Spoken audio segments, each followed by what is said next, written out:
fire. Do everything with fire from right now until the last breath. Because there's nothing that can stop you.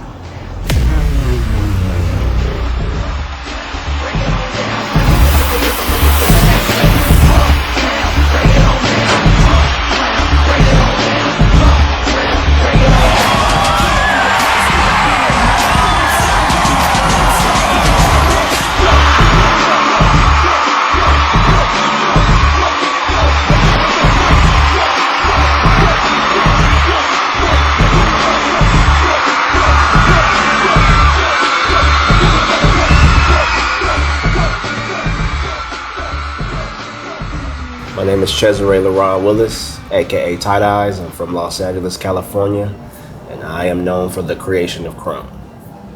My childhood was pretty rough because of the place that we lived in, just situations. And one of the things about the inner city, they have these like outlets for kids to do stuff. So dance, music, sports. I went to Washington High School, Washington Preparatory.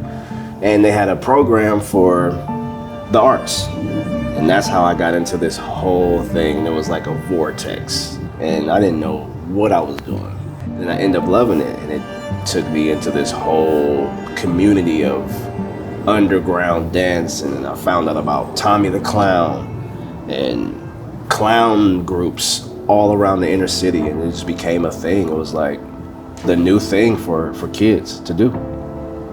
I didn't know what it was. I was just too hype. I saw kids and they was doing some crazy footwork. And I'm like, I am doing this. I don't care what happens.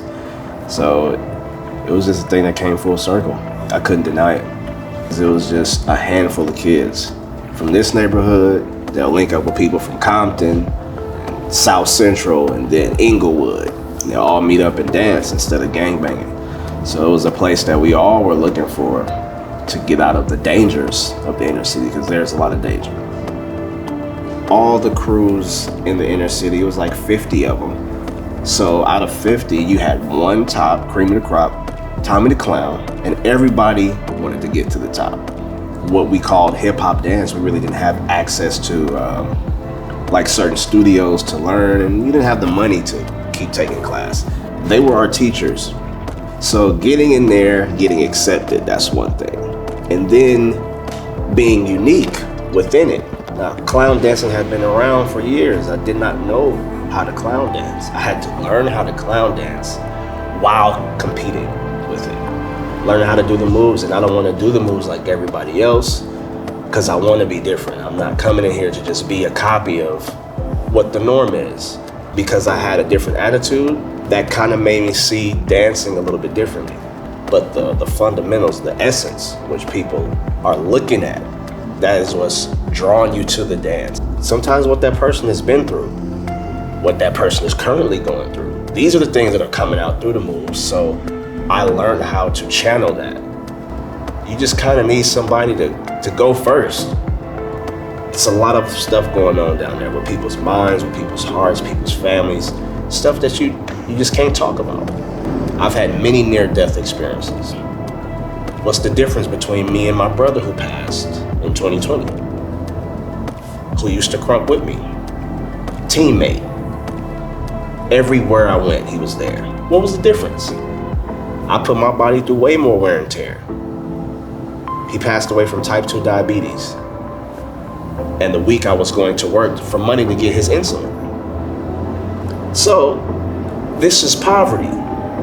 We were screaming we needed help with our movements. And people got this, they got the feeling, and their hearts went out to us. There was a documentary about it to expose the realities of it.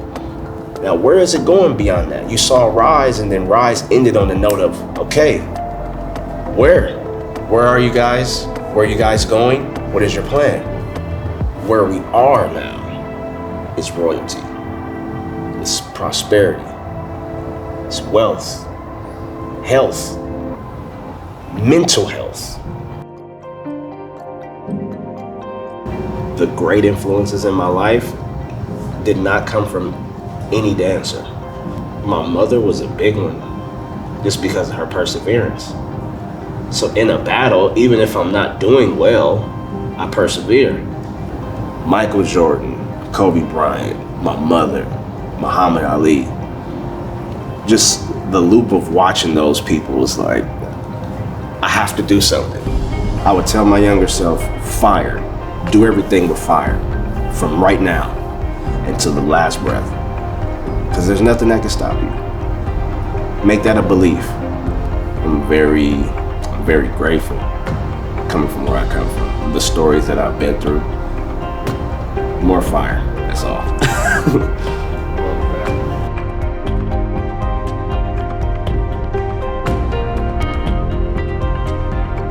Before you go, can you demonstrate what KRUMP is, like visually? What does it feel like?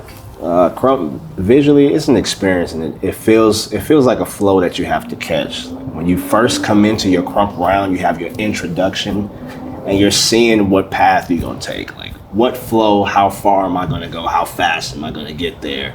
And then you enter into it.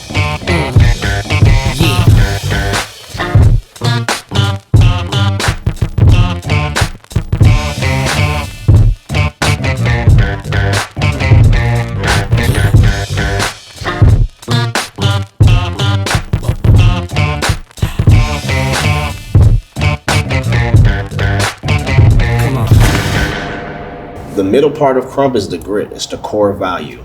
It's who's driving the machine. You have to be able to say what you gotta say, how you want to say it. We don't want to see fancy things. We want to know who you are, and that's what this middle energy is about. It's about that core value. This that great poupon, that AV on that TED talk. Ay, watch my soul speak, you let the meds talk. Ay, if I kill a nigga, it won't be the alcohol. Ay, I'm the realest nigga after all. Bitch, be humble. Hold up, bitch. Sit down. Hold up, be humble. Hold up, bitch. Sit down. Be humble. Hold up, bitch. Sit down. Be humble. Hold up, bitch. Sit down. Be humble. Sit down. Be humble. Now, this is the spaz part. This is why we KRUMP. Everybody who KRUMPs, they want to get here. You want to feel the spaz energy. It's not about technique. It's all feeling. You know who you are. You know how you came in. Now, how you gonna leave? How you gonna exit? And that's what this is all about. And you want to entice people to like pop. As soon as they see it, you want them to explode. The same way you explode. You want to cause that explosion. Liveness everywhere.